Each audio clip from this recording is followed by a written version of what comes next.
Well, hey there, good morning.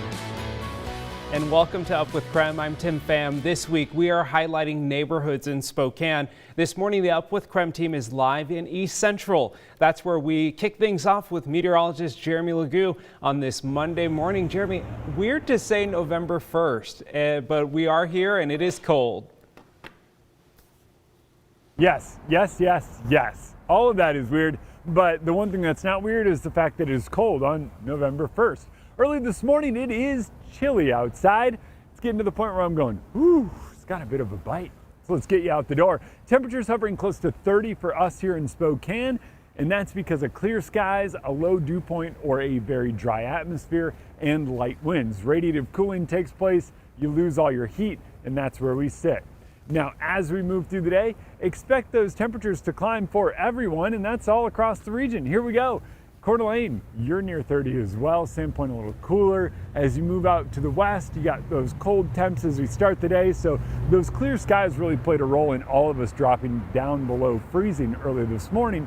But by this afternoon, we all climb. In Spokane, our temperatures do jump. We go from near 30 earlier today to near 50 later this afternoon. It's likely we're in the low 50s later today, and that's with clear skies. So we start out clear this morning. That gave us that chill. The sun will do a great job of warming us up through a good portion of the day, but later on we'll see those clouds build in, and those clouds precede the round of showers that arrives late tonight or overnight. Those showers move out early tomorrow morning, meaning we likely get around a fog early tomorrow, but I think today is kind of a calm before it all. By this afternoon, enjoy those temps in the mid-50s because it is a chilly morning.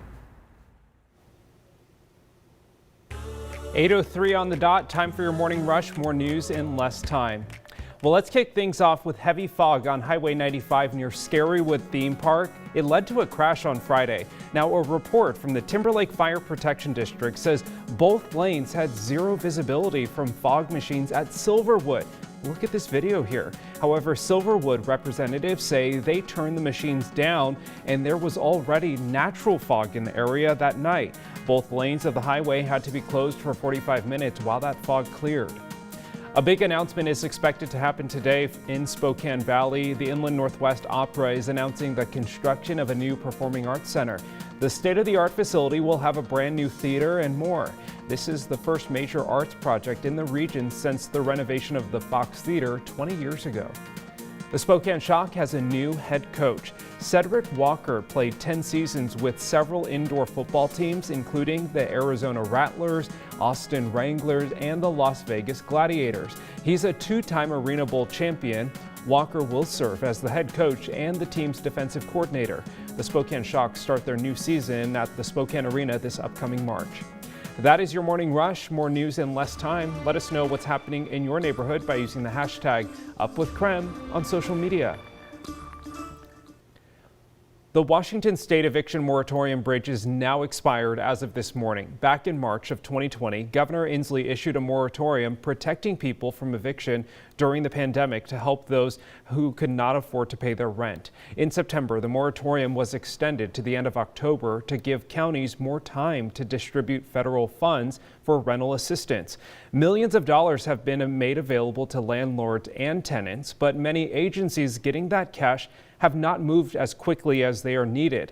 Beginning today, the threat of late fees and evictions return.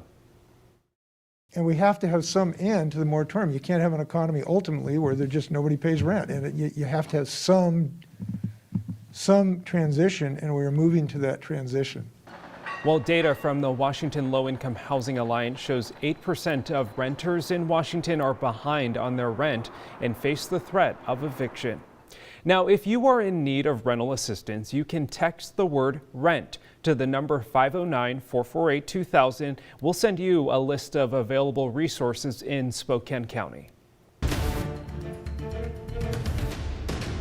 A reminder to voters, the general election for Spokane County and Kootenai County is tomorrow, Tuesday, November 2nd.